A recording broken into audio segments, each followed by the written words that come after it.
dan kebanggaan. Ya, Wakaf Syariat dan Kebanggaan ya judulnya. Ini keren banget ya. Dan mudah-mudahan ini bisa menjadi bagian dari inspirasi kita dan menjadi kontribusi kita di dunia perwakilan. Baik, sekali lagi saya sampaikan ya selamat datang kepada Bapak Ibu sekalian, para pemirsa ya Wakaf Mulia Podcast ya. Perlu kami sampaikan sekali lagi bahwa program Wakaf Mulia Podcast ini kita adakan rutin, insya Allah 2 minggu sekali ya. Dan nanti insya Allah kita akan menghadirkan ya para pembicara-pembicara ya berkaitan tentang dunia perwakafan dan juga nanti berkaitan yang secara umum juga ya, misalnya berkaitan dengan keislaman ataupun update terbaru berkaitan untuk kemaslahatan umat ya. Baik, doakan nanti ini program ini bisa konsisten Bapak Ibu dan doakan juga ini bisa menjadi bagian dari kontribusi juga ya kita untuk bisa mensiarkan wakaf. Oke. Baik Bapak Ibu sekalian, karena Ustadz Yon Henry sudah hadir pada kesempatan ini, kita akan segera mulai ya acara kita pada hari ini. Baik, kita segera mulai saja. Mari Bapak Ibu sekalian kita buka acara kita pada hari ini dengan sama-sama membaca Bismillahirrahmanirrahim. Bismillahirrahmanirrahim. Baik, Bapak Ibu yang dirahmati Allah Subhanahu wa taala ya. Untuk acara kita pada hari ini santai ya, nanti insya Allah nanti Ustadz Yan akan menyampaikan ya materinya berkaitan tentang wakaf ya. Nanti di awal saya akan menyampaikan perkenalan sedikit ya tentang apa itu wakaf mulia. Ya, kemudian nanti Ustadz Yan akan menyampaikan ya materinya ya. Kemudian nanti kalau teman-teman dalam proses Ustadz Yon menyampaikan materinya, kalau ada pertanyaan ya silakan di chat dulu ya. Nah, di chat dulu nanti kita bisa jawab dan nanti setelah selesai nanti kita bisa mungkin kalau ada yang langsung mau bertanya juga bisa ya. Oke, baik. Dan kemudian harapannya Bapak Ibu sekalian dalam proses nanti acara kita pada hari ini ya, dalam proses Ustadz Yon menyampaikan materinya, nanti mohon untuk mic-nya di silent dulu ya, atau di mute dulu agar nanti kita bisa maksimal ya mendapatkan materinya. Oke. Nah, nanti saya juga dalam proses ini akan saya mute ya. Nah, nanti kalau ada yang mau bertanya nanti silakan ya. Baik, saya mulai dulu ya Bapak Ibu sekalian sebelum Ustadz Yon. Di sini sedikit perkenalan ya dari kita Yayasan Wakaf Mulia. Apa itu Yayasan Wakaf Mulia ya? Saya share screen-nya.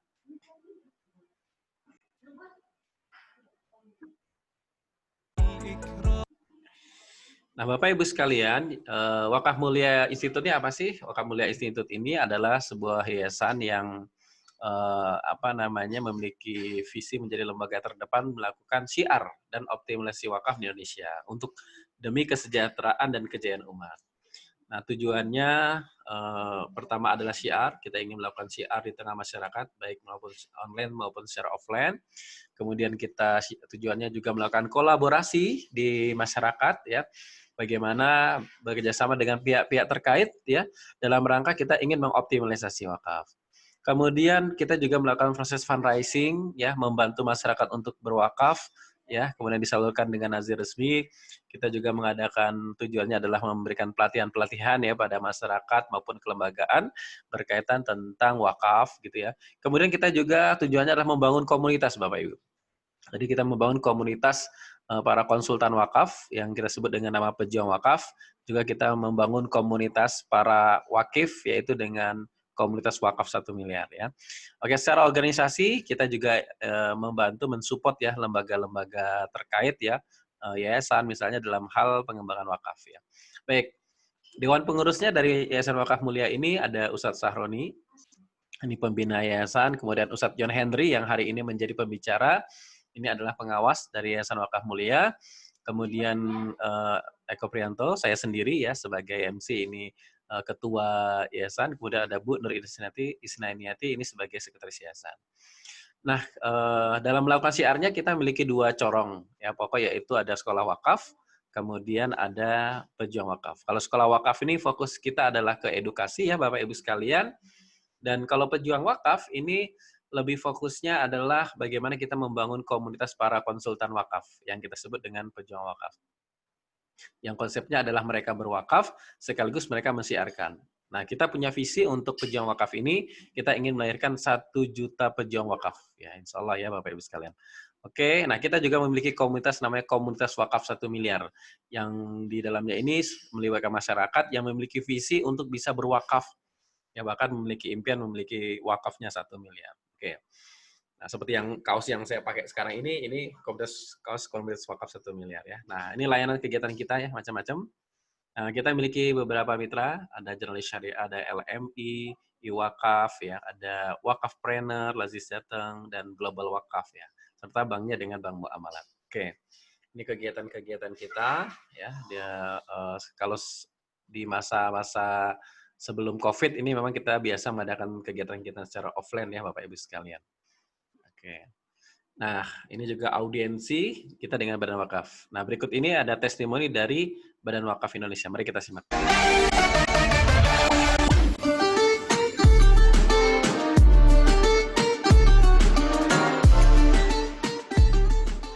Bismillahirrahmanirrahim. Assalamualaikum warahmatullahi wabarakatuh. Waalaikumsalam warahmatullahi wabarakatuh.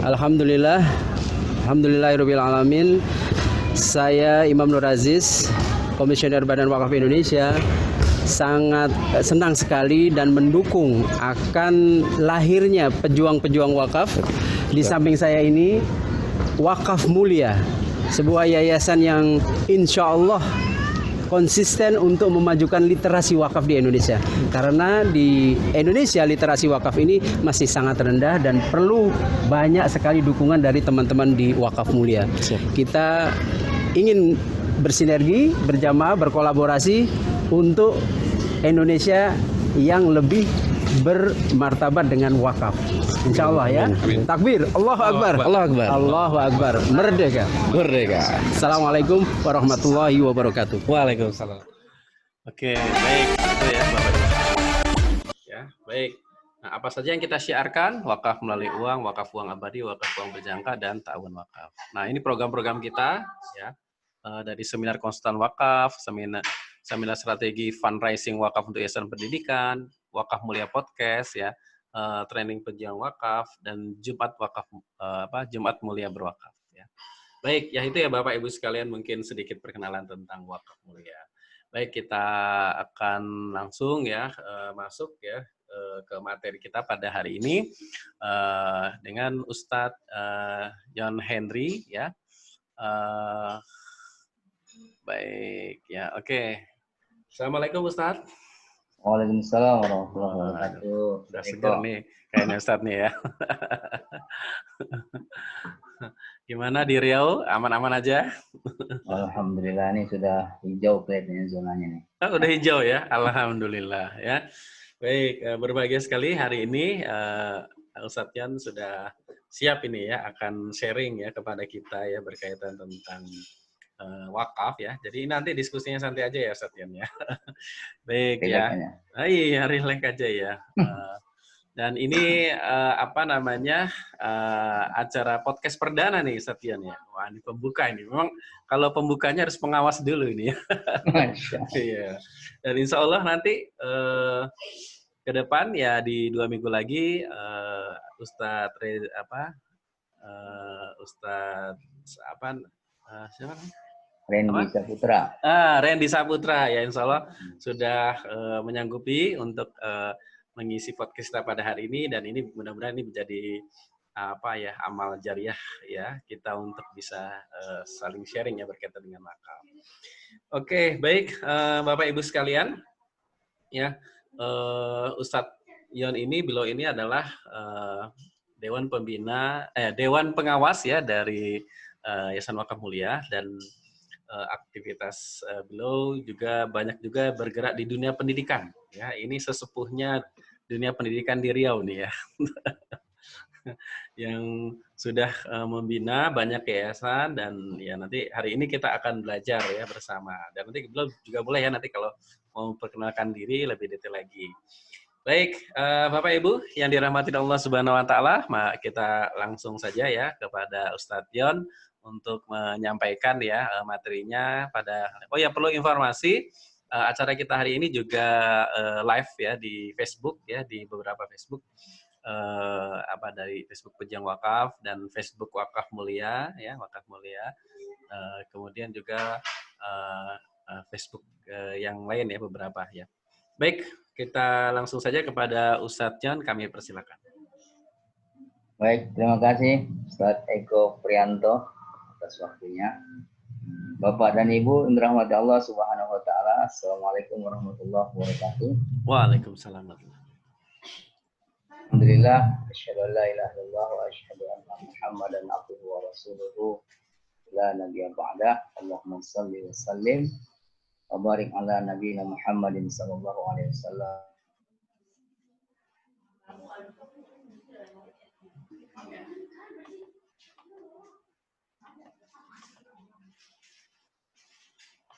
Online dalam rangka bersama-sama untuk melakukan edukasi, meningkatkan literasi kita terkait dengan wakaf yang ada di dalam syariat Islam. Nah, kali ini tema yang kami angkat terkait dengan wakaf ini adalah wakaf adalah syariat dan kebanggaan. Mungkin Bapak dan Ibu yang sudah rutin mengikuti seminar di Wakaf Mulia ini sudah banyak mendapatkan materi-materi terkait dengan strategi fundraising, baik untuk individu maupun untuk lembaga.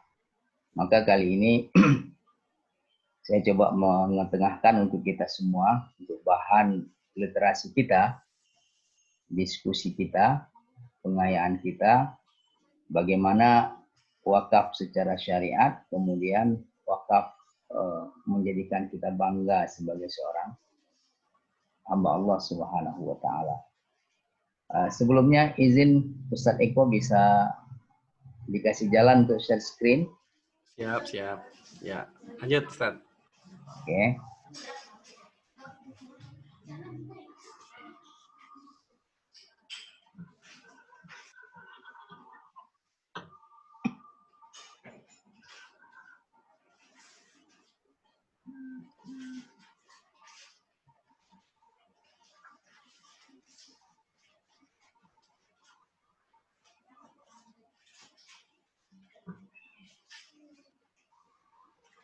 Nah, Bapak dan Ibu yang dirahmati Allah Subhanahu wa taala, saya mungkin tak perlu lagi memperkenalkan diri karena sudah dikenalkan oleh Ustadz Eko tadi.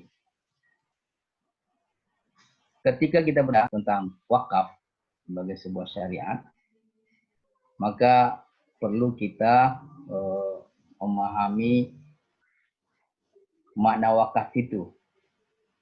Supaya apa? Supaya pemahaman kita terhadap wakaf itu tidak keluar dari koridor yang sudah Allah Subhanahu wa taala tetapkan dan Rasulullah Shallallahu alaihi wasallam. Termasuk juga wakaf dalam pengertian etimologisnya, dalam makna generalnya. Nah, di sini ada dua definisi, dua sumber yang saya angkat. Yang pertama Fiqhus Sunnah karangan Said Sabiq rahimahullah. Kemudian yang kedua Undang-Undang Wakaf itu sendiri ya, yang diterbitkan oleh pemerintahan Indonesia tahun 2004 nomor 41. Nah, ini berkaitan dengan wakaf. Wakaf secara bahasa lughatan itu al-habsu. Al-habsu itu artinya membatasi. Membatasi. Umpamanya ada sebuah ungkapan habastu sariqan fil habsi. Nah, saya membatasi ya, seorang pencuri dalam penjara. Ada sebuah lagu dalam bahasa Arab. Ini lagu ini sebenarnya nasyid ini itu apa namanya, suara hati seekor burung. Nah, dia mengatakan al-habsu laisa madhhabi wa laisa fihi tarabi walastu ardu qafasan wa in kana min zahabi. Nah, al-habsu itu artinya pembatasan itu bukanlah tempat yang aku inginkan, dan tidak pula di dalamnya aku bisa menikmati kenikmatan. Saya tidak ridho dengan sangkar. Nah, jadi sangkar burung, tempat kita mengurung burung, itu juga dikatakan dengan al-habsu. Al-qafas itu sama dengan al-habsu. Wakaf itu asal katanya waqafa yaqifu waqfan. Nah, wazannya itu sama dengan habasa yahbisu habsan. Jadi waqafa yaqifu waqfan itu sebenarnya menghentikan. Kalau dalam baca Al-Quran kan ada di ahkamut tajwid itu ada namanya al-waqfu. Alamatul waqfi. Tanda-tanda wakaf. Tanda-tanda berhenti. Jadi waqfun itu artinya membatasi atau menghentikan atau mendiamkan. Dia tidak boleh keluar dari koridornya. Nah, itu secara bahasa menurut Said Sabiq rahimahullah. Secara syariat itu habsul asli wa tasbilus tamra. Membatasi atau menahan yang pokok, kemudian mengalirkan buah. Jadi wakaf itu secara syariat menahan pokoknya, pokok harta yang kita wakafkan, kemudian kita membuat jalan. Tasbil itu membuat jalan, membuat saluran, buat kanal. Tidak hanya satu kanal, karena di sini wazannya itu tasbil, ditaksir ini untuk memperbanyak, ya. Memperbanyak kanal, memperbanyak jalan untuk buahnya, manfaatnya. Ai habsul mal wa sarfu manafihi fi sabilillah. Atau menahan harta, kemudian menyebarkan manfaat-manfaatnya di jalan Allah Subhanahu wa taala. Ini bisa dilihat Fiqh Sunnah jilid 3 ya, halaman 338. Nah, definisi ini itu sejalan ya, wakaf dengan yang ada di Undang-Undang Nomor 41 Tahun 2004. Wakaf adalah perbuatan hukum wakif untuk memisahkan dan atau menyerahkan sebagian harta benda miliknya untuk dimanfaatkan selamanya atau untuk jangka waktu tertentu sesuai dengan kepentingannya guna keperluan ibadah dan atau kesejahteraan umum sesuai syariah. Jadi ada beberapa kata kunci di sini. Kata kunci yang pertama, wakaf itu merupakan perbuatan hukum. Nah, perbuatan hukum berarti ada hukumnya, ya. Ada hukumnya. Ada konsekuensi logisnya. Ada aturan-aturan yang mengaturnya. Apa bentuk perbuatan hukumnya? Memisahkan atau menyerahkan sebagian harta. Ini kan berarti harta yang diwakafkan. Pertama itu wakif dengan perbuatan hukumnya. Kalau perbuatan hukum ini harus didasarkan atas kesadaran, kan? Tidak ada paksaan di sini. Tidak ada paksaan di sini. Kemudian dimanfaatkan selamanya atau untuk jangka waktu tertentu. Berarti ada masa. Maka di sini ada yang membagi wakaf itu berdasarkan waktu atau masa diwakafkannya harta tersebut pada dua. Ada namanya mu'abbad selamanya, ada namanya mu'aqqad dalam jangka waktu tertentu. Sesuai dengan kepentingannya. Sesuai dengan kepentingannya artinya sesuai dengan syarat yang dilakukan oleh wakif, yang disebutkan oleh wakif. Umpamanya mewakafkan uang sejumlah uang dalam jangka waktu sekian untuk apa? Atau mewakafkan tanah dalam jangka waktu sekian atau selamanya untuk apa? Sesuai dengan kepentingannya guna keperluan ibadah. Nah, ini penting. Jadi wakaf itu adalah ibadah. Ya. Wakaf itu adalah ibadah. Ibadah kepada Allah Subhanahu wa taala. Wakaf itu adalah bentuk ketaatan kita kepada Allah Subhanahu wa taala. Jadi dimensi spiritualitasnya nampak di sini. Kalau dia ibadah, maka seperti firman Allah Subhanahu wa taala dalam surah Al-Baqarah, "Wa ma umiru illa liya'budullaha mukhlishina lahuddin hunafa." Jadi karena wakaf ini ibadah, maka dasarnya itu MPA, mencari perhatian Allah, ikhlas semata-mata taat kepada Allah Subhanahu wa taala. Memang ikhlas itu bukan pekerjaan lisan ya. Ikhlas itu adalah pekerjaan hati. Nah, di sini kadang-kadang cobaan itu datang. Nah, untuk kepentingan umum sesuai syariat. Nah, yang untuk kepentingan umum di sini ada sebahagian ulama bahkan sekarang ini mengatakan sebenarnya bukan hanya untuk kesejahteraan umum, ya, bukan hanya untuk kesejahteraan umum, tapi bisa juga dibatasi untuk anak keturunan. Ini namanya waqfun dzurri. Ya. Atau bisa juga sebahagian waqfun dzurri untuk anak keturunan, juga sebahagian untuk kepentingan umum. Nah, ini yang membagi wakaf itu menjadi 3 berdasarkan mauqufun alaihi. Mauqufun alaihi yang berhak menerima manfaat dari wakaf itu tadi. Ada yang membatasi wakaf itu hanya untuk anak keturunannya, ada untuk khairiyah, ya, sabilul khair, maslahat umum. Kemudian ada juga anak keturunannya dan maslahat umum. Kemudian dalam ajaran agama kita itu bentuk-bentuk ibadah sosial ya, bentuk-bentuk ibadah sosial, ibadah harta dalam rangka mewujudkan kepedulian sosial kita. Itu ada di samping wakaf juga ada infak, ada sedekah, ada hibah ya. Nah, sekarang apa bedanya dengan beda wakaf dengan infak, sedekah dan hibah? Karena kalau kita melihat hadis Rasulullah SAW yang menyebutkan idza mata al-insan in qata'a amaluhu illa min salasah. Ada di sana sedekah jariyah. Nah, di sini kan sedekah jariyah itu dikatakan wakaf, ya.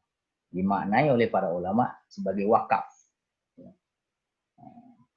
Kemudian ada lagi sedekah-sedekah yang lainnya yang juga kita keluarkan, bisa dalam bentuk barang, benda dan lain sebagainya. Nah, di sini kita bisa melihat perbedaan wakaf dengan infak dan sedekah serta hibah. Yang pertama, wakaf itu menyerahkan kepemilikan suatu barang kepada Allah Subhanahu wa taala. Jadi harta yang kita miliki sebenarnya itu adalah titipan Allah, tetapi secara syariat, secara fikih, kalau kita ingin berwakaf itu sama saja sebenarnya kita mengembalikan kepemilikan itu kepada Allah Subhanahu wa taala. Nah, kira-kira kalau kita ingin mengembalikan harta kita kepada Allah Subhanahu wa taala, itu kita pilihkan harta yang biasa-biasa saja, atau yang tidak kita sukai, atau harta yang paling kita cintai. Nah, ini nanti tergambar nanti pada slide yang akan datang ya. Selanjutnya bagaimana para sahabat ya, bagaimana para sahabat begitu antusias sekali. Nah, sedangkan infak, sedekah atau hibah, kita menyerahkan pemilikan suatu barang itu kepada selain Allah. Pada seseorang ya, pada lembaga dan seterusnya. Kemudian wakaf, hak milik atas suatu barang menjadi milik Allah karena kita sudah serah. Kalau infak, sedekah dan hibah, hak milik atas suatu barang ada pada yang menerima infak, sedekah atau hibah itu tadi. Karena ini hak milik wakaf, dua hak milik kepada Allah, berarti tidak boleh objek wakaf tidak boleh diperjualbelikan, digadaikan, diwariskan. Sementara objek infak, sedekah dan hibah boleh diperjualbelikan, digadaikan dan diwariskan. Kenapa? Karena sudah menjadi hak milik penerima ISH itu tadi. Kemudian di wakaf, manfaat barang digunakan untuk kepentingan sosial. Ya, kepentingan sosial. Termasuk juga sebenarnya anak keturunan. Karena itu juga terkait dengan perintah Allah Subhanahu wa taala bahwa kita harus bertanggung jawab memikirkan anak keturunan kita. Wal yakhshal ladzina law taraku min khalfihim dzurriyyatan di'afan khafu 'alaihim falyattaqullaha wal yaqulu qawlan sadida. Dan sebenarnya mereka adalah yang paling berhak, ya, yang paling utama untuk kita amankan. Kemudian manfaat barang, infak, sedekah dan hibah itu untuk si penerima. Objek wakaf biasanya kekal zatnya. Hanya bisa nggak wakaf makanan? Nah, kalau makanan itu sedekah. Wakaf minuman, itu sedekah. Tapi kalau wakaf pabrik makanan itu bisa. Atau pabrik minuman. Wakaf buah, bisa wakaf kebun. Kemudian pengelolaan objek wakaf diserahkan kepada administratur atau yang disebut juga dengan nazir. Kalau infak, sedekah, hibah diserahkan kepada penerima. BWI itu bahkan membuat aturan-aturan berdasarkan undang-undang bagaimana kenaikan lembaga nazir, baik personal maupun secara kelembagaan dalam mengelola harta wakaf yang diamanahkan kepada yang bersangkutan. Nah, dari sini tampak oleh kita, Bapak dan Ibu, bahwa wakaf ini mempunyai dimensi yang lebih luas secara manfaat, kemudian lebih panjang, lebih jauh secara waktu, kemudian lebih awet secara objek wakaf itu tadi. Nah, sehingga wakaf ini itu pada masa Rasulullah SAW, nanti bisa kita lihat ya, pada masa sahabat, pada masa tabi'in, apakah itu dinasti Umayyah, dinasti Abbasiyah, bahkan sampai saat ini, masa sekarang, itu pada negara-negara tertentu, pada lembaga-lembaga tertentu, itu menjadi andalan, menjadi sebuah kebanggaan, menjadi solusi. Ya. Menjadi solusi khususnya berkaitan dengan problem-problem yang sosial, problem-problem sosial. Apakah itu finansial ya, finansial lembaga pendidikan, lembaga-lembaga yang lainnya. Nanti bisa kita lihat. Kemudian, bagaimana syariat wakaf itu tadi? Jadi,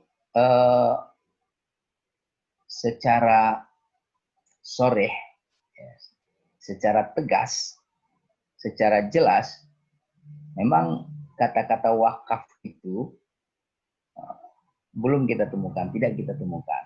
Ya. Tetapi isyarat. Ya. Jadi kita kalau ada nasul kitab, nas Al-Quran atau nas As-Sunnah, itu kita ada 4 cara kita memahaminya. Yang pertama, ibaratul lafzi. Ibaratul lafzi itu artinya apa yang tertulis itulah yang dipahami, terlek istilahnya. Kemudian ada namanya isyaratul lafzi. Isyarat. Ini isyaratnya apa? Kemudian dilalatul lafzi. Dilalah. Kemudian iktidha. Konsekuensinya. Iktidha lafzi itu bagaimana?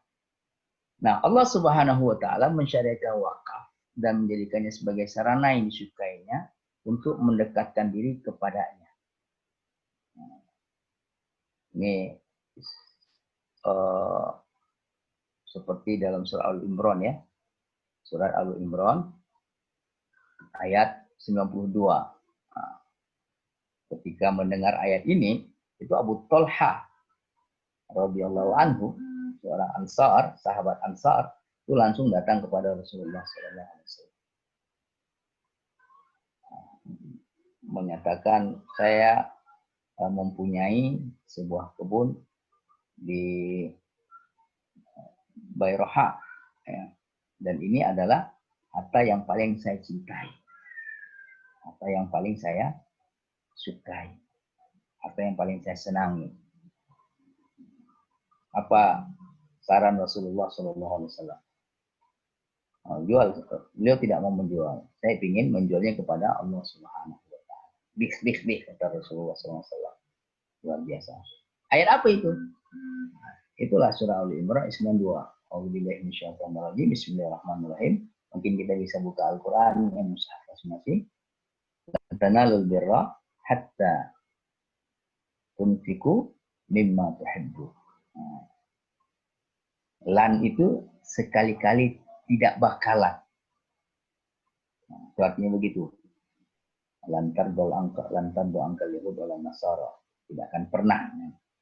Kamu tidak akan pernah, sekali-kali kamu tidak akan pernah sampai pada albir. Albir itu puncak kebajikan. Dalam sebuah riwayat kita disebutkan Rasulullah SAW mengatakan alaika bisidqi fa inna sidqa yahdi ilal birri wa inal birra yahdi ilal jannah. Hendaklah kau jujur, karena jujur akan membimbing kepada kebajikan, puncak kebajikan.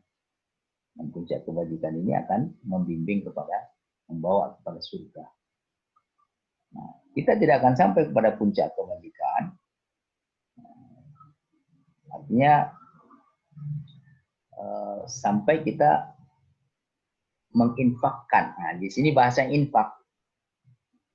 Bahasanya di sini infak, tetapi maknanya yang dipahami, yang disimpulkan oleh Rasulullah SAW itu adalah wakaf. Sehingga kamu wakafkan apa yang kalian cintai. Nah, ini kan secara isyarat, ya. Ini kan menuntut kita untuk jujur nih kan. Untuk jujur, kenapa? Karena kita tidak akan sampai kepada puncak kebajikan itu kecuali kita jujur. Jujur mengatakan ini loh harta terbaik yang saya cintai. Ini harta saya yang paling saya sukai, yang paling saya cintai. Nah, ini seorang sahabat Abu Talha ketika mendengar ayat ini itu langsung mendatangi Rasulullah SAW. Bayroha, mempunyai sebuah kebun di Bayroha, itu adalah harta yang paling dicintai dari harta-harta yang dimiliki.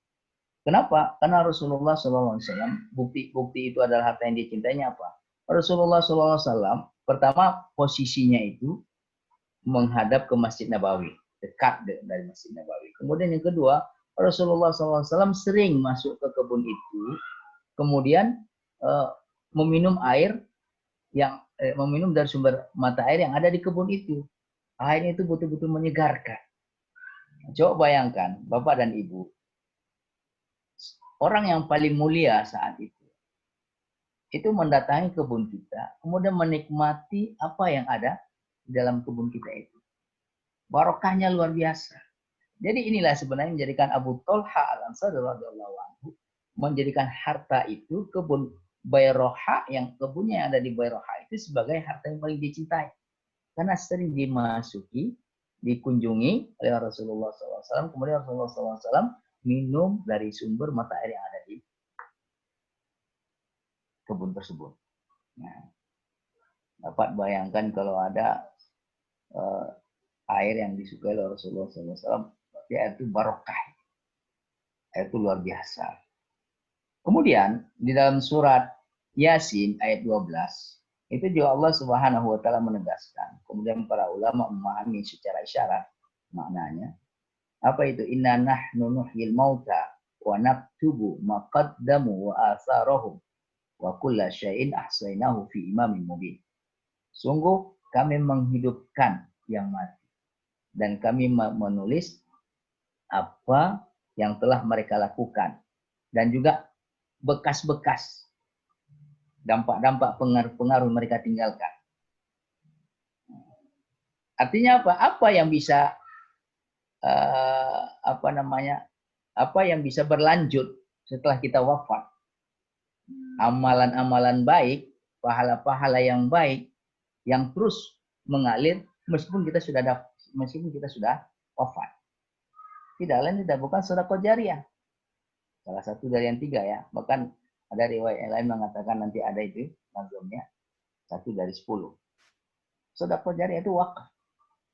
Jadi ulama menekankan betul bahwasanya surat Al-Imran ayat 92, surat Yasin ayat 12 itu sebenarnya menekankan secara isyarat memerintahkan kita untuk melakukan wakaf. Makanya Said Sabiq dan jumhur ulama itu mengatakan wakaf ini hukumnya mandub ilallah subhanahu wa ta'ala. Mandub itu artinya sangat dicintai, sangat disukai Allah subhanahu wa ta'ala. Dia sebagai salah satu bentuk sarana mendekatkan diri kepadanya. Nah, kalau dalam hadis qudsi kan ada disebutkan la yazalu abdi yataqarrabu ilayya bin nawafil hatta uhibbahu. Kan gitu kan? Hambaku akan senantiasa melakukan pendekatan atau mendekat kepadaku dengan ibadah-ibadah nafilah sampai aku mencintai dia. Nah ini wakaf ini itu termasuk nawafil yang Allah Subhanahu wa taala cintai. Kemudian juga dalam surah Al-Hasyr. Ya, dalam surah Al-Hasyr ayat 7 sampai 10 menggambarkan bagaimana kaum Ansar itu memberikan yang terbaik kepada kaum Muhajirin. Sampai-sampai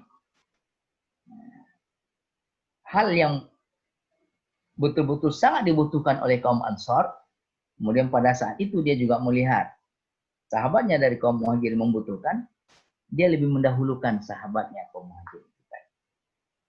Ini dikatakan dengan al-itsar. Wa yusiruna ala anfusihim walau kana bihim khassasah. Nah, isar ini kalau kita lihat pendapatnya Ibnu Qayyim Az-Zawji rahimahullah ketika menjelaskan darajatul ukhuwah, tingkatan-tingkatan dari ukhuwah, maka isar ini adalah tingkat yang paling tinggi. Darajatul ukhuwah yang paling tinggi itu adalah al-isar. Mendahulukan saudara dalam kondisi kita amat sangat membutuhkan. Ini kalau kita menimbangnya dengan rasionalitas kita, maka tidak masuk ini. Maka timbangan itu dengan timbangan amal, dengan timbangan iman, tidak akan sampai dengan timbangan rasionalitas. Ini juga sejalan dengan man nafasa an muslimin kurbatan min kurbud dunya, nafasallahu anhu kurbatan min kurbul akhir. Siapa yang melapangkan kesusahan, satu kesusahan dari kesusahan dunia yang terjadi pada seorang mukmin, maka Allah Subhanahu wa taala akan melapangkan baginya di akhirat kelak. Kemudian Rasulullah SAW sangat menyukai wakaf. Ya. Sebagai bentuk kepedulian terhadap sesama, khususnya fakir, miskin, du'afa dan siapa saja yang membutuhkannya. Bahkan beliau sallallahu alaihi wasallam menjadikannya sebagai pasif pahala. Nah, ini bisa kita lihat hadis riwayat Muslim, Abu Daud, Tirmizi dan An-Nasa'i yang bunyinya seperti yang saya sampaikan tadi, lafaznya macam-macam. dan mengatakan idza matal insan inqata amalu ila min salasatin. Apabila meninggal dunia seorang manusia, maka terputuslah kesempatan dia untuk mendulang pahala, ya, untuk mendulang pahala, kecuali ketika dia di masa hidupnya dia melakukan 3 hal. Yang pertama sedekah jariyah. Sedekah jariyah ini dikatakan sebagai wakaf. Kemudian yang kedua, ilmin yuntafa'u bihi, ilmu yang bermanfaat.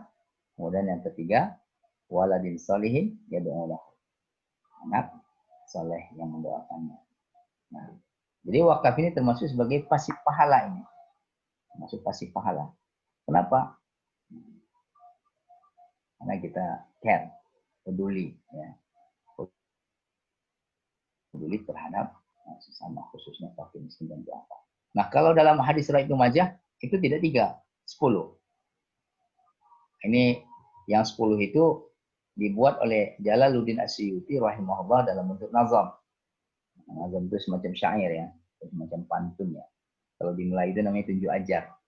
Macam tunjuk ajar. Nah, bunyinya begini, idza mata banu Adam laisa yajri alaihi min fi'alin ghairi asyri. Apabila mati seorang anak Adam, maka tidak ada pahala yang mengalir kepada dia dari amal-amal yang telah dilakukan kecuali 10. Yang pertama apa? Ulumun bassaha. Ilmu bermanfaat yang dia ajarkan, yang dia sebarkan. Du'a najli. Doa anak yang soleh. Warsun nakhlin. Menanam kurma. Sedekah tajri. Wakaf. Nah, sedekah tajri ini wakaf. Atau sedekah jariyah nih. Wirasah mushaf. Atau mewariskan mushaf. Dalam buku atau mewakafkan Al-Quran. Ribatus sagrin. Membangun benteng. Ya. Hafru bi'rin. Menggali sumur. Hijrau nahrin. Itu mengalirkan air. Sungai. Baitun lil gharib banahu ya'wi ilaihi. Membangun rumah untuk para musafir. Tempat rumah singgah lah istilah kalau sekarang, ya. Tempat para musafir ini bisa menginap, beristirahat. Ini rumah singgah itu termasuk juga. Au bina mahali dzikrin, atau membangun tempat belajar mengingat Allah Subhanahu wa taala, sekolah, masjid dan seterusnya. Nah, Bapak dan Ibu yang dirahmati Allah Subhanahu wa taala. Dari penjelasan tadi, mari bersama coba kita amati, ya. Kita amati. Ada beberapa contoh sosok, ya. Mana di antara sosok-sosok ini yang cerdas. Ya. Yang pertama, ada seseorang ayasta'inal mar'u bima yamliku ala ma la yamliku. Ada seseorang yang menjadikan apa yang dia miliki, harta yang dia miliki, apa yang dia kuasai, untuk membantunya terhadap apa yang tidak dia kuasai. Nah, umpamanya nih, ketika kita hidup, kita bisa melakukan usaha-usaha. Kita bisa merencanakan berbagai macam hal. Kita bisa mendapatkan, mencapai hal-hal yang kita rencanakan, yang kita inginkan. Tapi setelah kita wafat, kita tak bisa apa-apa. Atau ketika kita sehat, banyak hal yang bisa kita lakukan. Nah, sekarang ini ada orang yang mengorbankan sehatnya dan waktunya untuk mendapatkan uang. Nanti setelah dia tua, dia mengorbankan uang dan waktunya tadi untuk mendapatkan kesehatan. Nah, kalau orang yang pertama ini, ketika dia sehat, kesehatannya itu dia gunakan untuk menolong masa sakit dia. Ketika dia hidup, dia gunakan masa hidupnya itu untuk mempersiapkan masa matinya. Umpamanya ketika dia wafat, dia nggak bisa lakukan amal-amal lagi, maka dia berwakaf ketika masa hidup. Nah, kira-kira orang seperti ini cerdas atau tidak? Jelas cerdas dong. Karena Rasulullah SAW dalam sebuah riwayat mengatakan, Al-Kaisu man fakkara wa amila lima ba'dal maut. Orang cerdas itu orang yang selalu memikirkan, merencanakan, dan bekerja, berbuat sebagai persiapan untuk setelah mati. Nah, setelah mati.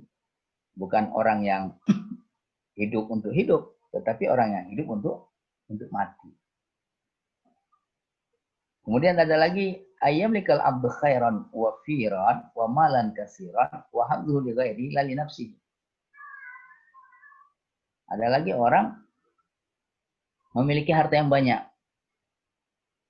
aset yang luar biasa. Tapi setelah dia wafat, ya, aset dan hartanya itu nggak bisa dibawa mati. Jadi milik orang. Meskipun milik anaknya ya. Dia beli tanah di sana, beli rumah di sini, kumpulkan aset sebanyak mungkin. Tanpa pernah terpikir oleh dia untuk wakaf. Sehingga ketika dia wafat, ya dia cuma bawa kain kafan. Terus aset yang berupa tanah, properti dan seterusnya itu untuk anak ahli warisnya. Dan belum tentu ahli warisnya itu akan memanfaatkan harta yang sudah dia cari dengan mengorbankan kesehatannya, mengorbankan waktunya, mengorbankan jiwanya, nyawanya, dan seterusnya. Itu akan dimanfaatkan oleh ahli warisnya untuk dia. Bisa membantu dia di hadapan Allah Subhanahu wa Ta'ala.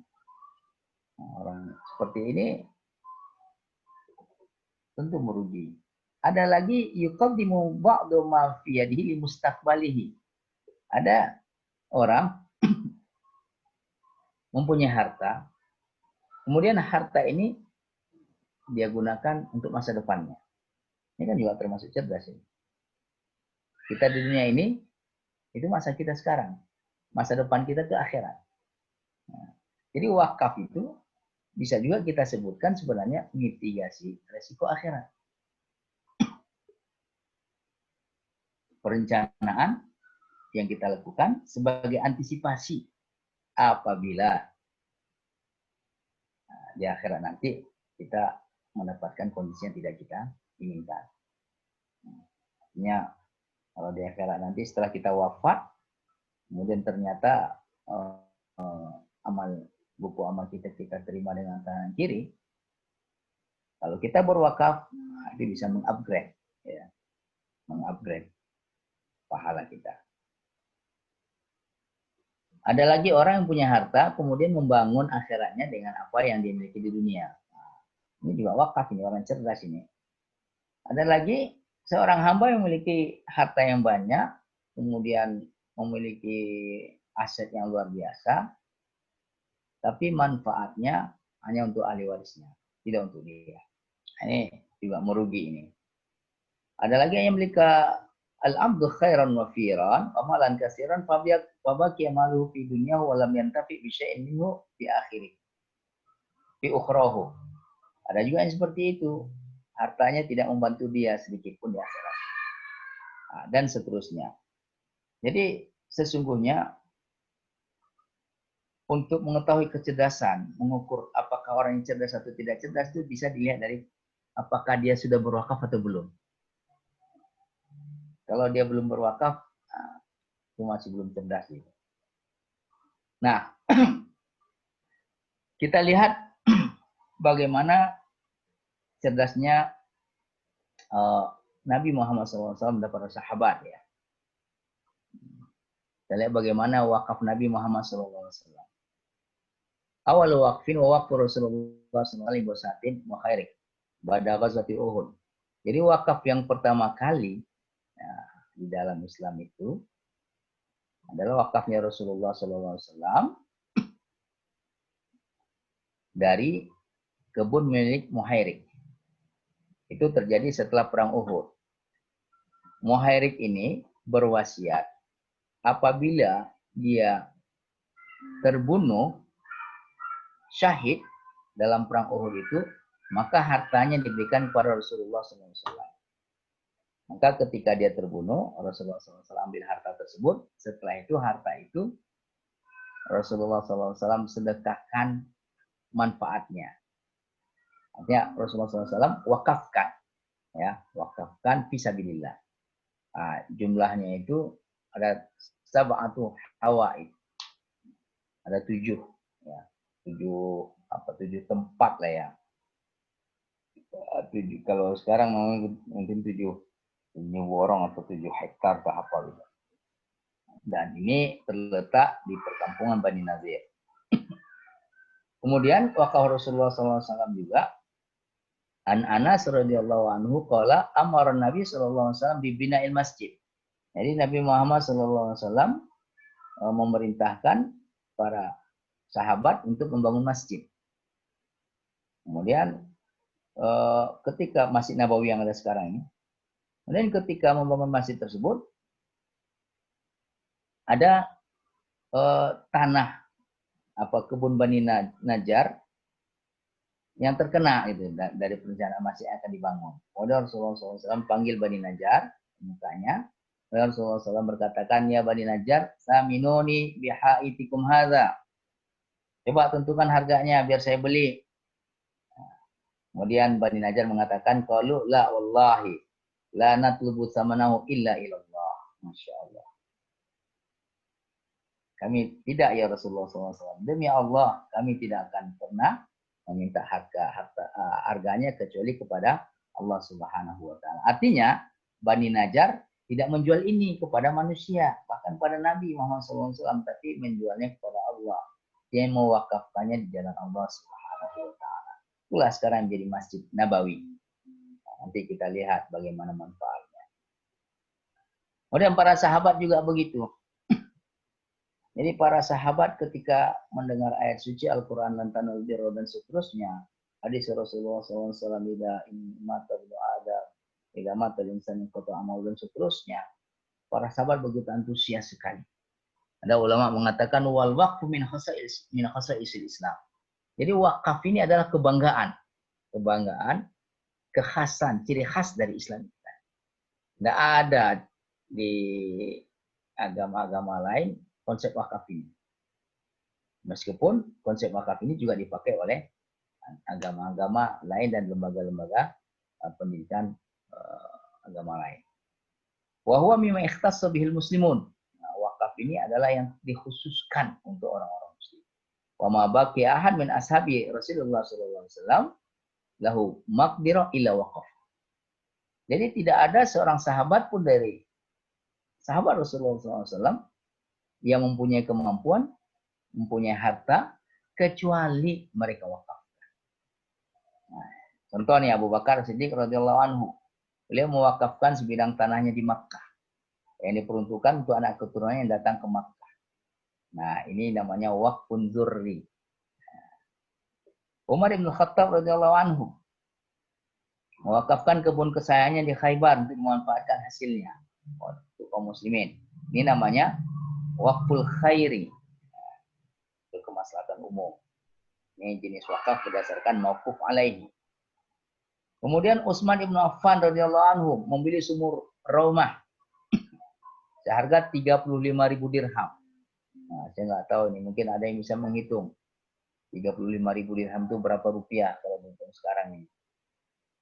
Mungkin Ustaz Eko tahu itu kan berapa rupiah. Lalu mewakafkannya untuk kaum muslimin. Utsman bin Affan radhiyallahu anhu juga mewakafkan hartanya yang di Khaybar. Ali bin Abi Thalib radhiyallahu anhu mewakafkan tanah yang subur di Madinah. Sa'ad bin Ubadah radhiyallahu anhu mewakafkan untuk ibunya yang wafat sumur yang digalinya di Madinah. Jadi suatu ketika Sa'ad bin Ubadah radhiyallahu anhu datang kepada Rasulullah SAW. Kemudian beliau berkata kepada Rasulullah SAW, ya Rasulullah SAW, ibunya Sa'ad sudah wafat, sudah meninggal dunia. Kira-kira wakaf apa yang cocok untuk ibu saya ini? Kemudian Rasulullah SAW mengatakan alma, air. Makanya Sa'ad bin Ubadah radhiyallahu anhu itu menggali sumur kemudian mewakafkannya. untuk ibunya. Nah, artinya ini dijadikan juga sebagai dasar bahwasanya wakaf untuk yang sudah wafat boleh.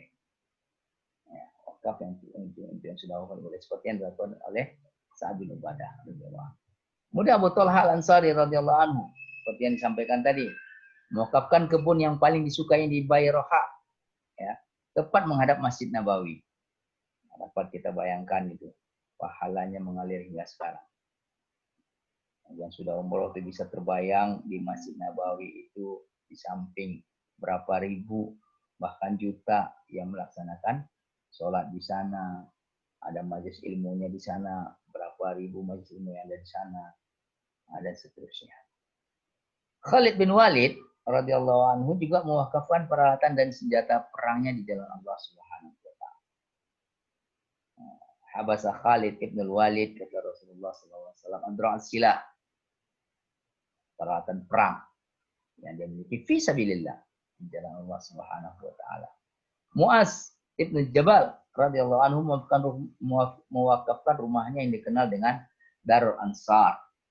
Kita mengetahui Muaz ibn Jabal radhiyallahu anhu ini adalah duta yang pertama kali, satu doa yang pertama kali yang Rasulullah SAW utus ke Yaman untuk mengajak manusia iman kepada Allah Subhanahu wa taala, mengajarkan manusia bagaimana ibadah kepada Allah Subhanahu wa taala. Kemudian bagaimana pula wakaf pada masa dinasti Umayyah dan Abbasiyah? Pada masa pemerintahan dinasti Umayyah dan Abbasiyah, semua orang berdiri untuk melaksanakan wakaf. Ini sudah terkondisikan. Pada masa itu, wakaf tidak hanya untuk orang-orang fakir dan miskin saja, tetapi wakaf menjadi modal untuk membangun lembaga pendidikan, membangun perpustakaan, dan membayar gaji para stafnya, gaji para guru dan beasiswa untuk para siswa dan mahasiswa. Masya Allah. Banyak hal yang selesai dengan wakaf ini. Ketika wakaf itu menjadi gaya hidup, menjadi kebanggaan, menjadi mindset setiap umat Islam, kemudian dikelola dengan pengelolaan profesional, maka banyak hal yang selesai dengan wakaf tersebut. Kemudian antusiasme masyarakat pada pelaksanaan wakaf telah menarik perhatian negara untuk mengatur pengelolaan wakaf.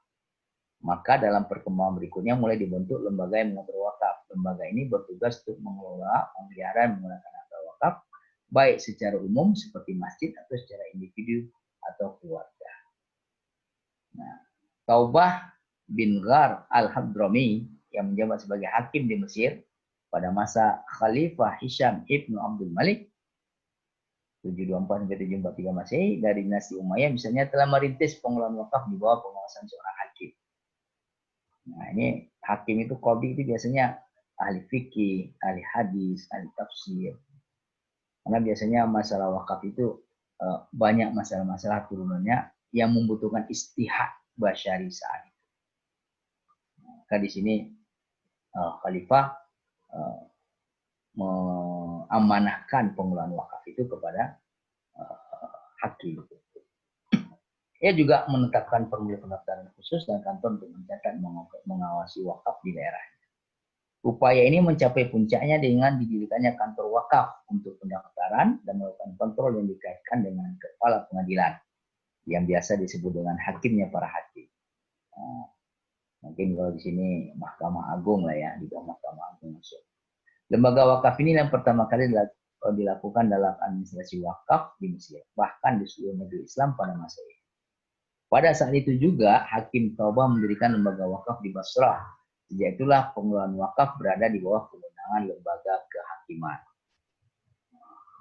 Jadi setingkat kementerian lah ya, Wizarah.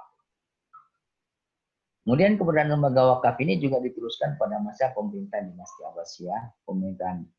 Pemerintah Abbasiyah membentuk sebuah lembaga yang diberi nama Sadrul Wukuf. Lembaga wakaf ini bertugas mengurusi masalah administrasi dan memilih staf pengelola lembaga wakaf. Dapat kita bayangkan bagaimana efektifnya manfaat dari wakaf yang dirasakan oleh umat ketika itu saat wakaf diperhatikan oleh negara.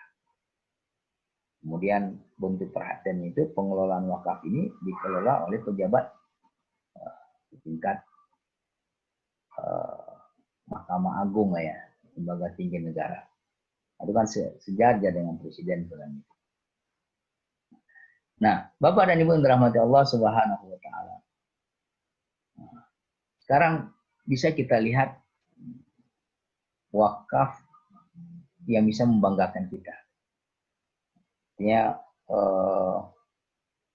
tempat, lembaga, masjid dan seterusnya yang dibangun di atas atau berdasarkan di atas wakaf yang usianya itu Masya Allah hingga saat ini masih senantiasa hidup, kemudian barokahnya itu nggak pernah putus-putus, dan ini menjadikan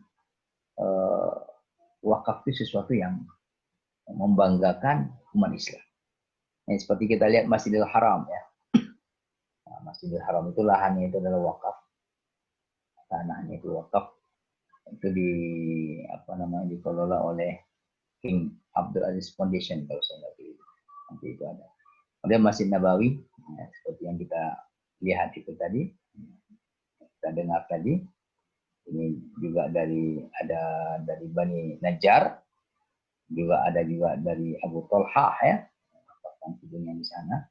Kemudian sumur Utsman bin Affan, yang dibeli Utsman bin Affan dari Raumah ya.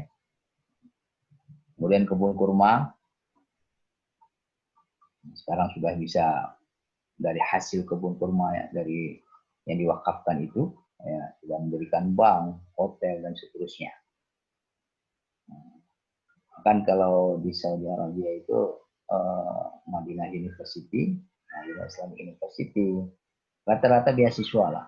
Kuliah di sana itu di samping tidak membayar, kita juga mendapatkan bantuan buku, juga living cost-nya, uang saku, kemudian tiket, kemudian di luar negeri ya, PP, Masya Allah, luar biasa.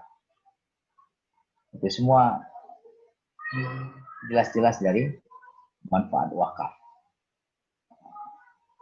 Kemudian Universitas Al-Azhar Mesir, Universitas Al-Azhar Mesir ini sudah menjadi berita yang sangat masyhur sekali bahwa Universitas Al-Azhar Mesir ini wakafnya manfaat dari wakafnya itu bisa memberikan hutang kepada pemerintahan Mesir. Sebenarnya pemerintahan Mesir pernah berhutang kepada Universitas Al-Azhar. Masya Allah. Kemudian Pondok Modern Darussalam Gontor yang berdiri tahun 1926 ya, hingga saat ini, Masya Allah, luar biasa masih berdiri, bahkan cabangnya sudah banyak, baik yang putra maupun yang putri, sudah belasan. Sudah ada Universitas Islam Darussalamnya, kemudian tanah wakafnya sudah puluhan ribu hektar. Hingga sekarang, dan insya Allah akan senantiasa eksis. Ini adalah contoh-contoh dari wakaf yang membanggakan kita sebagai umat Islam. Kemudian kita lihat juga ya, ada Al-Qawarim di Maroko, Al-Azhar, kemudian Universitas Bologna, Oxford. Kemudian ada juga universitas-universitas yang mengaplikasikan konsep wakaf. Mereka membahasakannya endowment ya, dalam bidang pendidikan. Ini seperti Massachusetts Institute of Technology, itu atau wakafnya 124 miliar dolar Amerika. Harvard University, University of Cambridge, dan seterusnya. Kemudian juga Zamzam Tower ya, Zamzam Tower ini juga sebenarnya ada manfaat dari wakaf ya. Ya, di mana King Abdul Aziz Foundation sebagai nazir dari tanah wakaf tersebut itu menjalin kerjasama dengan Bin Laden dengan pendekatan sukuk al-intifak. Nah, ini salah satu bentuk instrumen wakaf modern, pengembangan daripada instrumen-instrumen wakaf yang ada. Nah, mungkin nanti sesi yang lain nanti bisa kita lihat. Begitu juga di Singapura. Ya. Jadi di Singapura itu ada masjid, ya, ada masjid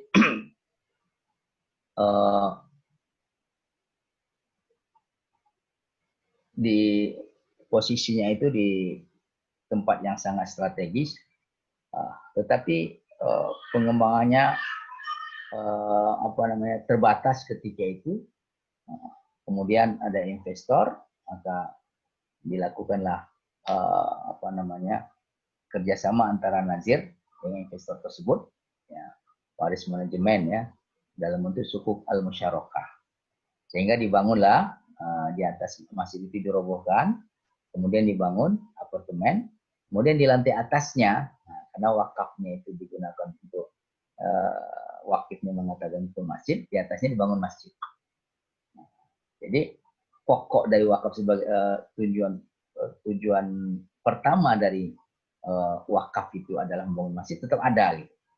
Tapi dengan instrumen wakaf modern, sukuk al-musyarakah, itu bisa dioptimalkan pemanfaatannya, pemberdayaan.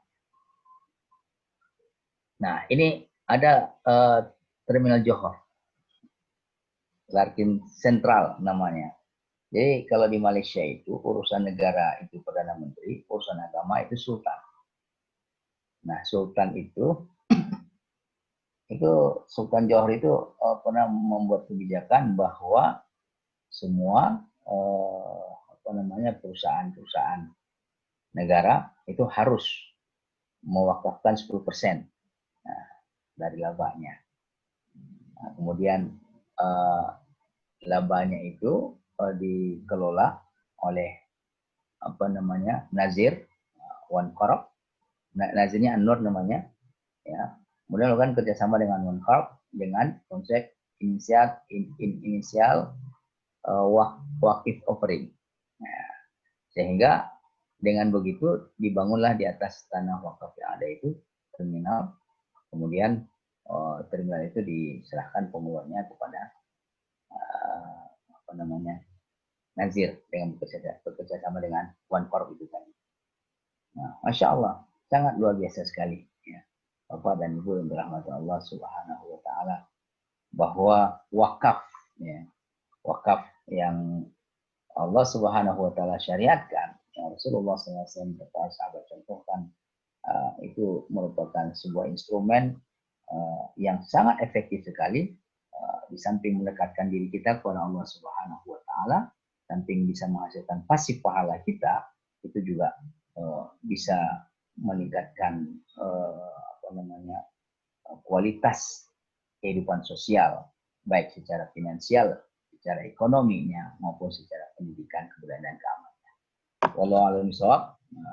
Ini saja. Terima kasih pada Bapak dan Ibu semuanya. Ustaz Eko. Assalamualaikum warahmatullahi wabarakatuh. Waalaikumsalam warahmatullahi wabarakatuh. Luar biasa. Terima kasih banyak Ustadz Tion ya atas sharingnya tadi ya, berkaitan tentang wakaf ya, secara syariah ya, dan juga berkaitan tentang bagaimana wakaf ini ya bisa ya melahirkan hal-hal yang membanggakan ya, masyarakat kita ya secara umum ya, bagi umat. Baik, Bapak Ibu yang dirahmati Allah Subhanahu wa Ta'ala, berikutnya kita masuk ke sesi tanya jawab. Ya, tapi sebelumnya Bapak Ibu sekalian, untuk silaturahmi kita, silakan Bapak Ibu absen ya di di chat gitu. Silakan absen, sebutkan nama, kemudian nomor teleponnya dan kotanya dari mana ya, untuk menjadi bahan silaturahmi kita ya. Halo. Baik. Ya. Oke. Baik ya Bapak Ibu yang dirahmati Allah Subhanahu wa Ta'ala, berikutnya kita akan buka ya sesi tanya jawab ya. Nah, nanti silakan yang mau berbicara langsung ya juga bisa ya. Silakan, dan juga nanti mau melalui chat juga bisa. Dan ini saya tadi mendapatkan satu pertanyaan ya. Yang absen silakan absen ya. Nanti ini saya bacakan dulu satu pertanyaan ya. Yang pertama adalah ya dari Ustaz Suripta ya, tentang wakaf apakah boleh ya nazirnya adalah perorangan. Ya, kalau nazirnya perorangan dan nazir meninggal dunia sedangkan wakaf tidak bisa diwariskan, lalu bagaimana dengan harta wakaf tersebut? Nah, begitu ya. Itu pertanyaan pertama, Ustadz Yon, yang mungkin bisa bisa langsung ditanggapi dulu untuk pertanyaan yang pertama. Ya, monggo silakan Ustadz Yon. Baik, terima kasih Pak. Ini Bapak atau Ibu nih ya? Ibu, Ibu ya. Bapak, sorry. Oh. Suripta. Nah, terima kasih Pak Surita atas pertanyaannya. Nazir itu boleh perorangan, boleh kelembagaan. Ya, boleh kelembagaan. Ya. Artinya bebas aja wakif itu menentukan nazirnya. Asal nazir itu amanah. Kemudian mempunyai kompetensi untuk mengelola apa yang diwakafkan. Kemudian di samping itu dia juga mempunyai waktu yang cukup, mempunyai motivasi yang tinggi untuk memberikan manfaat dengan pengelolaan harta wakaf tersebut. Kemudian apabila nazir yang bersangkutan itu meninggal dunia, sementara harta wakaf itu tidak bisa diwariskan, tidak bisa diperjualbelikan, bisa saja wakif, apabila wakif masih hidup ya, apabila wakif masih hidup, wakif mencari nazir pengganti. Apakah perorangan atau kelembagaan juga diserahkan kepada wakifnya. Karena Imam Abu Hanifah dan Imam Malik Ibnu Anas ya, rahimahumullah itu menyebutkan bahwa sebenarnya kepemilikan harta yang diwakafkan itu tidak hilang dari wakif. Jadi wakif itu masih mempunyai hak kepemilikan atas harta yang diwakafkan. Jadi kalau umpamanya di tengah jalan umpamanya nazirnya ternyata melakukan hal-hal yang tidak sesuai dengan apa yang disyaratkan oleh wakif, itu wakif bisa mengambil. Nah, di negara kita itu semua diatur oleh KUA dan BWI ya. Kalau di tataran dunia, kita ikrar wakafnya itu ya, itu di kantor urusan agama ya. Kemudian kalau itu berkaitan dengan wakaf uang, kita harus mendapatkan sertifikat. Melakukan sertifikat diterbitkan oleh BWI pusat ya, BWI Jakarta. Nah, kalau terjadi hal yang seperti itu, wakif bisa berkomunikasi dengan KUA untuk membentuk nazir yang menunjuk nazir yang baru. Atau kalau umpamanya KUA tahu wakifnya udah meninggal umpamanya nih, terus nazir meninggal juga, nah, KUA tahu berarti KUA yang nanti mengambil alih menentukan siapa nazir selanjutnya untuk wakaf harta yang sudah diwakafkan. Ini yang nazir dan wakifnya sama-sama sudah meninggal dunia. Itu kira-kira. Wallahu a'lam bishawab. Oke, siap ya, jazakallahu Ustaz ya. Baik, itu ya teman-teman sekalian. Oh ya. Baik, mungkin ada lagi ya. Kalau di chat belum ada. Kalau ada yang ingin bertanya langsung silakan. Langsung berbicara. Oke. Kalau ada yang mau menambahkan juga boleh. Oh iya, boleh juga ya menambahkan. Karena mungkin ada yang pernah menjadi ketua BWI ya, atau pernah menulis tentang wakaf dan seterusnya. Ya, ini kan literasi ya, kita sama-sama mengedukasi, saling berbagi lah. Siap. Ayo mungkin ada Bapak Ibu yang ingin menyampaikan, silakan. Bertanya boleh, kemudian juga sharing pengalaman juga boleh ya, silakan. Silakan nanti sebutkan nama ya. Ada mungkin Bapak Ibu? Oke. Oh ya, terus sambil menunggu ya Bapak Ibu sekalian. Jadi saya mau sharing sedikit ya. Jadi dalam rangka kita melakukan apa ya? Program Syiar Wakaf ini, maka kita di Wakaf Mulia itu memiliki program ada namanya Jumat Mulia Berwakaf. Ya, ini dilakukan setiap Jumat, akan tetapi terus ya sebenarnya ya. Nah, ini alhamdulillah nih sudah terkumpul wakaf sumur ada 20 juta nih Ustadz ya. Alhamdulillah ya. Nah, ya. Artinya kita bisa berwakaf berapapun ya. Nah, pada kesempatan malam hari ini karena kita bicara wakaf, ya saya mengajak Bapak Ibu sekalian mungkin yang ingin berwakaf ya kan siapa tahu ya Bapak Ibu sekalian bisa jadi wakaf yang kita keluarkan hari ini bisa menjadi bagian dari amal kita ya. Nah, monggo silakan nanti Bapak Ibu juga yang mau berwakaf ya, berapapun juga silakan nanti bisa chat juga, nanti akan di follow up sama admin kita ya. Nah, sebutkan nama, nomor telepon dan berapa yang nanti akan wakaf. Oke, baik. Kalau ada yang mau ditanyakan lagi, saya cek dulu ya. Mungkin bisa langsung berbicara ya, Bapak Ibu sekalian, bisa juga melalui chat ya. Silakan mungkin kalau ada yang mau bertanya. Ayo Sayyidi. Oh Tambahkan Sayyidi. Ya. Oke. Assalamualaikum warahmatullahi wabarakatuh. Waalaikumsalam warahmatullahi wabarakatuh. Masya Allah, tabarakallah. Semoga Ustadz Yon sehat. Ustadz Eko demikian. Amin. Yang sudah hadir pada kesempatan ini. Sebelumnya jazakumullah khair untuk informasinya Ustadz Yon. Sangat menginspirasi dan kita berharap semakin banyak para dai ketika khutbah Jumat sudah memberikan proporsi untuk wakaf ini lebih banyak. Karena ini satu yang jarang untuk didiskusikan. Menurut BWI, literasi wakaf di Riau ini, Ustadz Eko, kami masih rendah ini. Paling rendah ya? Nah, yang paling tinggi kan Gorontalo itu. Iya. Nah, jadi mudah-mudahan Ustadz Yon menginspirasi melalui JSIT ini Ustadz. Yang ingin Anda berikan masukan barangkali untuk pendidikan barangkali, edukasi ke kurikulum maupun guru dan orang tua. Barangkali ini kan pendidikan dari usia dini terkait wakaf ini baik sekali Ustaz.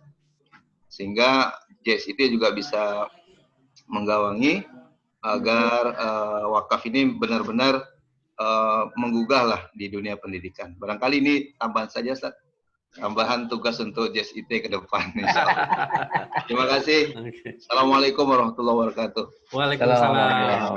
Ya. Kapan-kapan Ustaz Yudi nanti ya sudah bicara di sini ya. Oke, baik.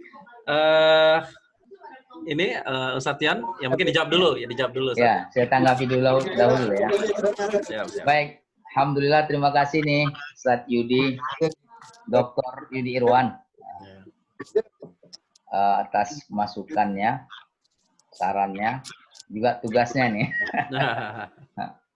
Ya insya Allah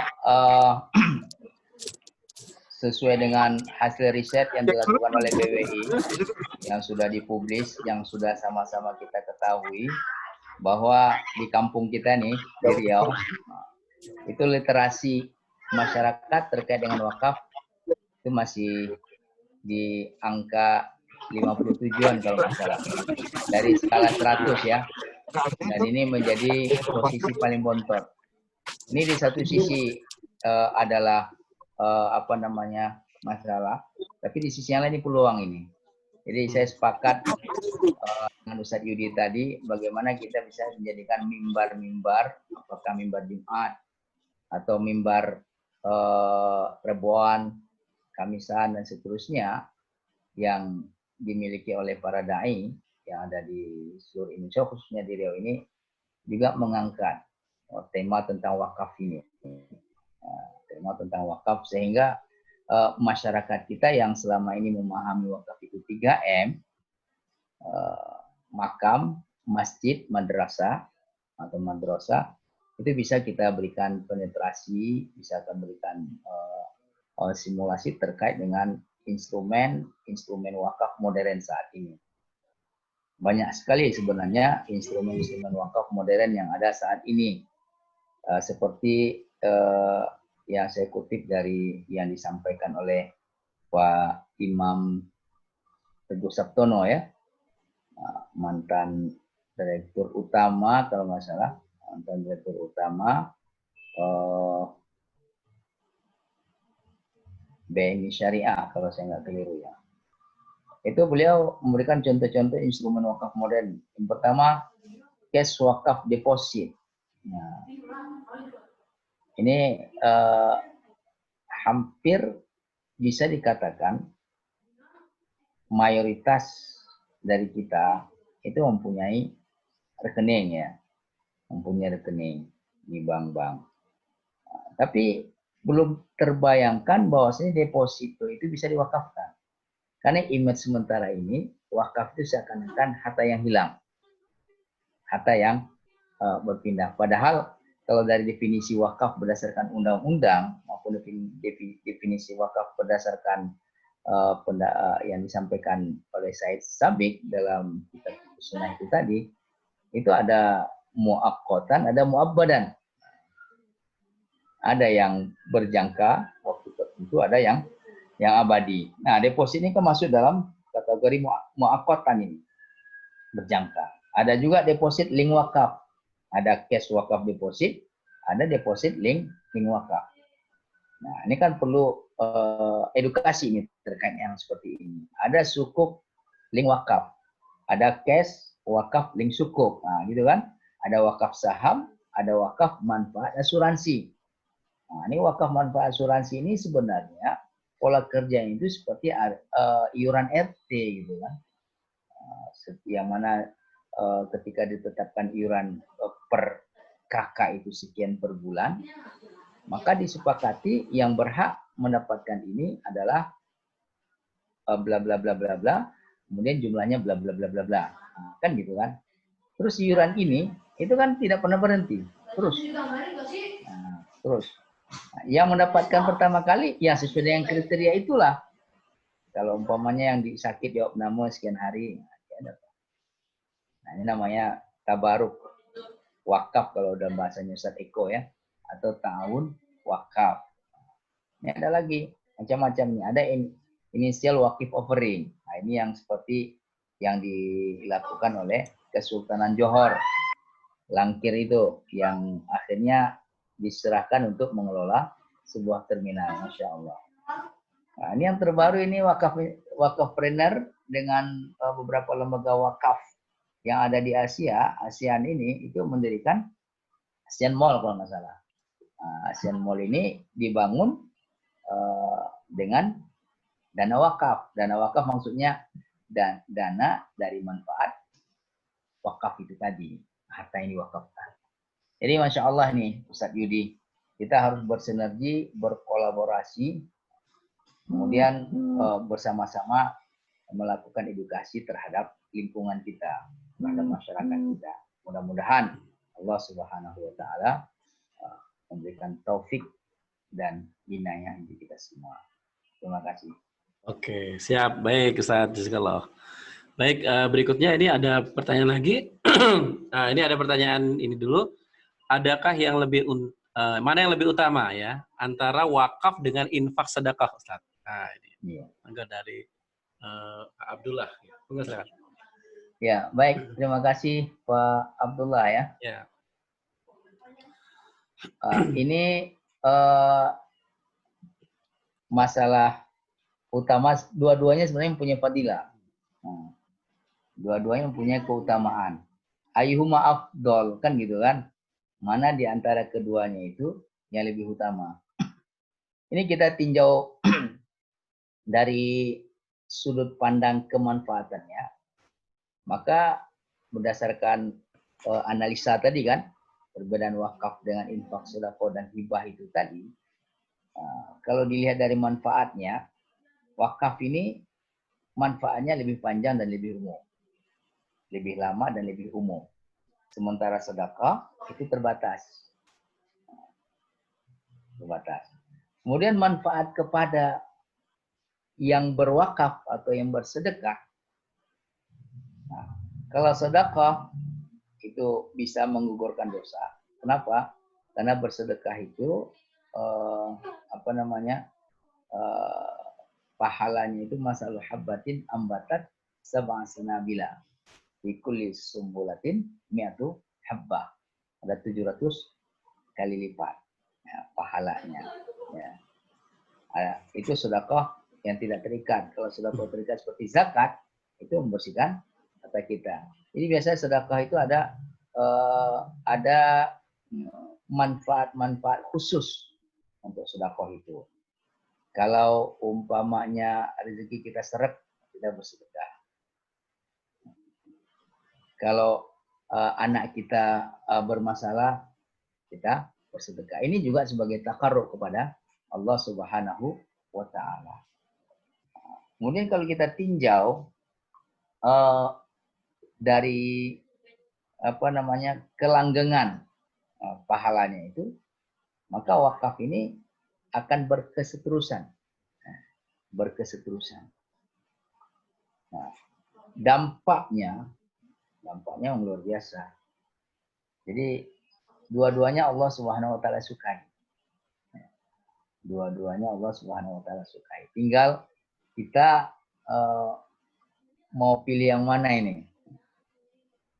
Kalau tadi disebutkan berwakaf itu menunjukkan atau sebagai salah satu indikasi kecerdasan seseorang. Maka ya wakaf harus lebih kita giatkan lagi. Itu saya kira. Makasih, Assalamualaikum. Siap Ustaz. Ya. Kalau kita punya slogan nih Ustaz, wakaf itu mulia Ustaz. Iya. Wakaf ini. Tentang wakaf mulia ya, wakaf itu mulia. Oke, Ya. Tadi ada pertanyaan tentang dari Pak Luki tentang sumur ya. Untuk wakaf sumur ini rencana untuk daerah mana ya, dan juga rencana berapa sumur dibangun. Jadi kalau daerahnya di mana, karena kita di Wakaf Mulia untuk syiar ini kita salurkannya melalui e-wakaf ya, maka di sini daerah-daerah sudah ada ya, ditentukan di beberapa tempat dan sudah banyak ya yang dibangun. Di antaranya itu di daerah Gunung Kidul, ya di daerah Jakarta, daerah Bogor sekitar gitu, dan beberapa daerah lain ya, saya kurang hafal ya, tapi ini insya Allah kemanfaatannya luar biasa, terutama untuk daerah-daerah yang rawan kekeringan ya. Kemudian rencana berapa sumur? Unlimited sumur. Gitu. Ya, jadi sampai kapanpun kan dibutuhkan. Jadi kalau kata Ustadz tadi ya di materinya ya, bahwa ternyata yang salah satu yang terbaik itu adalah air ya Ustadz ya. Wakaf air ya. Sa'ad bin Ubadah. Iya, saat ibadah gitu kan. Nah, ini tidak lain adalah wakaf sumur ya Bapak Ibu sekalian. Dan makanya salah satu yang kita sedang siarkan untuk sekarang itu ada namanya wakaf sumuran. Nah, ini monggo silakan nanti Bapak Ibu yang ingin berwakaf silakan komen ya. Nanti akan di-follow up oleh Bu Isna ya untuk memproses wakaf sumurnya. Bebas ya berapapun ya. Untuk wakaf uang itu diperuntukkan untuk apa, Ustaz? Nah, ini dari Pak Ari ya, Subekti. Monggo silakan. Ya, jadi wakaf uang itu sebenarnya peruntukannya tergantung kepada syarat yang disebutkan oleh wakif. Kalau umpamanya seperti contoh wakaf uang itu seperti deposit ya, deposit wakaf atau cash link deposit wakaf. Kalau cash link deposit wakaf ini uangnya kita deposit 10 juta ya, selama 5 tahun. Kita deposit wakaf 10 juta selama 5 tahun. Nah, wakif atau yang memiliki deposit ini ya selama 5 juta, itu dia sampaikan kepada nazirnya. Ya, ini manfaatnya digunakan untuk apa? Nah, jadi ala syartil wakif, berdasarkan syarat yang ditetapkan oleh wakif. Jadi terbuka, bebas memang. Bisa untuk membangun. Nah, kalau untuk membangun, umpamanya saya ini, kami mengelola sekolah. Kemudian sekolah kami membutuhkan masjid. Ya kan? Nah, kita mencoba menghimpun beberapa orang tua, kemudian kita minta orang tua untuk deposit. Kalau RAB kami itu 2 miliar umpamanya, nah, maka kalau masing-masing itu depositnya 10 juta, berarti kita butuh 200 ya. 200 untuk mendapatkan deposit wakaf 2 miliar. Tapi 2 miliar ini kita mendapatkan manfaatnya tidak 2 miliar. Itu tergantung aturan yang ada di bank. Ya, aturan yang ada di bank. Kalau RAB kita 2 miliar, biasanya kita membutuhkan dana itu sekitar 10 miliar. Untukkan deposit sekitar 10 miliar atau 20 miliar. Kalau satu orang 100 juta, berarti kalau 20 miliar itu kira-kira 200 orang ya. Nah, kita butuh 200 orang. Nah, 200 orang ini kita sampaikan, berkenan nggak melakukan deposit wakaf di bank ini? Nanti manfaat dari deposit kan biasanya ada ininya itu, ada apa namanya, bagi hasil ya, atau bagi hasil atau ada hadiahnya dari bank yang bisa diberikan di depan.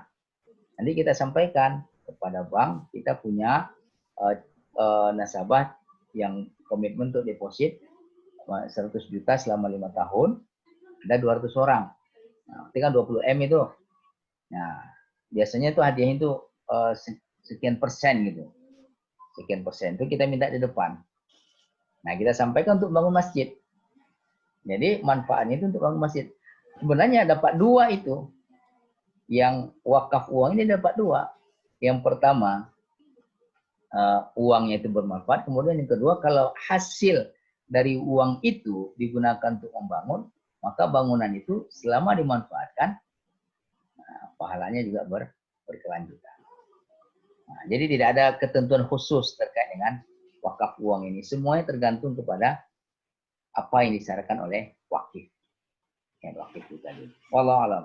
Itu aja Ustaz. Oke, baik. Siap Ustaz. Ya, baik. Ini ada lagi nih pertanyaan Ustaz ya dari Pak Abdullah lagi. Contoh misalnya kita biasa sumbang semen untuk bangun masjid agar manfaatnya panjang. Apakah masuk wakaf atau infak sedekah? Nah, ini Ustaz, silakan Ustaz. Ya. Semen. Semen itu kan termasuk barang yang kekal ya, lama ya. Nggak langsung habis. Ini bisa dikategorikan wakaf, tetapi wakaf melalui uang kalau kita memberikannya uang. Kalau kita memberikannya langsung Barang. semen, nah barang berarti wakaf semen. Itu aja. Ya. Dan mungkin plus niatnya Ustadz ya. Iya, nah, makanya mungkin sejak sekarang Bapak Ibu sekalian, ketika kita nyumbang ke masjid, kita niatkan wakaf agar pahalanya bernilai wakaf juga ya Ustadz. Begitu ya Ustadz ya?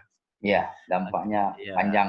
Panjang ya. Oke, baik. Yang berikutnya ini dari Pak Suripta ya. Menarik nih wakaf subur. Kebetulan yayasan kami sedang membangun pondok tahfiz Quran. Jika ingin penyaluran wakaf sumina bisa di lokasi pondok kami, bisa nanti tinggal komunikasi ya, bisa kontak-kontak dengan Bu Isna, nanti bisa kita sampaikan ke nazir kita, nazir mitra kita iwakaf. Nah, mungkin nanti menjadi kalau istilahnya menjadi listing yang nanti akan mendapatkan bantuan, begitu ya, Pak Suripta. Oke, baik Bapak Ibu sekalian, itu beberapa pertanyaan. Mungkin ada lagi yang ingin menyampaikan? Ya, dan saya sampaikan lagi bagi Bapak Ibu yang mumpung kesempatan malam hari ini ya, kita berbicara wakaf, silakan ikut berwakaf ya. Mulai 50.000 boleh ya, karena bisa jadi 50.000 kita ini menjadi penolong kita nanti di akhirat. Begitu ya Ustadz Yan ya? Iya. Ya, betul ya. Betul. Dan itu kan nanti disalurkan ke wakaf sumur ya, dan itu mengalir ya terus-menerus ya. Oke. Baik, Bapak Ibu sekalian. Baik, masih ada lagi yang ingin ditanyakan Bapak Ibu yang dirahmati Allah Subhanahu wa taala, dan acara ini insya Allah disiarkan juga di Facebook kita di pejuangwakaf.net dan juga di beberapa yang lain, dan nanti insya Allah ini rekamannya akan kita upload juga di YouTube kita ya, YouTube Sekolah Wakaf ya. Di situ nanti memang akan kita fokuskan di YouTube Sekolah Wakaf itu konten-konten berkaitan dengan wakaf. Nah, acara hari ini insya Allah akan diupload. perdana nih, sejarah ini Ustadz Yan ini. Masya Allah. Oke, baik. Ini Oh ya kalau yang mau berwakaf ya. Oke, baik itu ya Bapak Ibu sekalian. Dan untuk mohon doanya, Insya Allah untuk acara podcast kita ini akan diadakan setiap 2 minggu sekali, dan Insya Allah di minggu depan 2 minggu lagi Insya Allah sudah sanggup sih ya Ustadz Randy Saputra ya, beliau ini orang yang sangat berpengaruh ya di dunia berusaha juga, dan saat ini beliau juga konsen berkaitan dengan wakaf ya, terutama besok akan bicara tentang wakaf untuk dunia pendidikan. Nah, nanti kita tunggu, insya Allah 2 minggu lagi ya Bapak Ibu sekalian. Baik, nah untuk acara terdekat Bapak Ibu, bagi Bapak Ibu yang tertarik ya untuk mengetahui tentang bagaimana sih Klausul Wakaf, insya Allah kita hari Selasa, tanggal 16 Juni, ya jam 9 sampai jam 11 pagi, itu kita ada seminar konsultan wakaf ya, 4.0 ya, nah, tentang bedah wakaf uang dan bedah profesi konsultan wakaf profesional. Yang nanti insya Allah yang akan mengisi Ustadz Sahroni, SPD, ya beliau ini adalah pembina. Kalau Ustadz Dion Hendry itu adalah pengawas, nah kalau beliau ini pembina wakaf mulia, ya founder Pejuang Wakaf, founder Sekolah Wakaf. Nah silakan nanti Bapak Ibu juga bisa ikut ya acara ke depan. Nah silakan Bapak Ibu hubungi teman-teman yang menginformasikan ya acara hari ini kepada Bapak Ibu, dan untuk bisa mengikuti ya acara seminar konsultan wakaf hari Selasa ya 16 Juni jam 9 sampai jam 11 ya. Baik, mungkin itu ya Bapak Ibu yang dirahmati Allah Subhanahu wa taala. Akhir dari acara kita ini kita sebentar ya, kita stop share. Oke, tadi ada pertanyaan mungkin? Enggak ya? Oh ya, setuju banget ya. Harus diteruskan. Siap ya Pak Luki. Pak Luki tuh. Di era COVID-19 ini kayaknya paling enak nih kita di rumah aja ya. Tapi di rumah aja insya Allah bermanfaat. Dan sedikit informasi Bapak Ibu, insya Allah di Wakaf Mulia ini banyak sekali kegiatannya. Ya kita mulai ada seminar konsultan wakaf, ada seperti Wakaf Mulia podcast, ada training juga. Nah, jadi kalau yang di para pejuang wakaf kalau kita sebut itu ada training-trainingnya juga ya, berkaitan tentang literasi wakafnya dan juga berkaitan tentang ilmu fundraisingnya. Nah, terutama di dunia digital saat sekarang ini ya begitu ya. Dan banyak juga untuk lembaga pendidikan, insya Allah nanti 3 minggu ke depan akan ada seminar khusus juga untuk lembaga pendidikan, ya bagaimana strategi fundraisingnya. Baik, mungkin itu Bapak Ibu dari saya juga, ya Eko Prianto, Ketua Wakaf Mulia Institut, ya. Dan pada kesempatan ini mudah-mudahan ini acara perdana ini bisa kita mendapatkan keberkahan, dan insya Allah nih ya kita akan menggali terus nih. Ustadz Jan nanti siap ya dijadwalkan lagi. Siap. Ya, karena kita akan menggali. Itu baru 1 tema ya Bapak Ibu. Ini Ustadz Jan itu sudah menyiapkan 100 tema. Betul Ustadz ya? Insya Allah ya 100 tema, dan kita memang sedang mempersiapkan kurikulumnya berkaitan dengan wakaf ini. Ya, dan harapannya sekali lagi ini bagian dari kontribusi kita untuk dunia perwakafan. Oke, baik ya. Dan terakhir kita punya slogan ini Ustadz ya. Tadi slogannya salam wakaf. Nah, jawabannya apa Ustadz Ian? Wakaf itu mulia. Iya, boleh gitu ya Ustadz ya. Ya, salam wakaf. Ya, wakaf itu mulia. Mulia, Masya Allah ya. Baik Bapak Ibu, kita ketemu lagi di pertemuan-pertemuan selanjutnya. Ya, mudah-mudahan ini keberkahan untuk kita semua. Kita akhiri dengan sama-sama membaca hamdalah dan doa. Alhamdulillah. Baik, terima kasih banyak. Kita ketemu lagi di masa-masa lainnya. Itu saja. Assalamualaikum warahmatullahi wabarakatuh. Waalaikumsalam warahmatullahi wabarakatuh. Masya Allah, tabarakallah. Amin. Thank you for watching.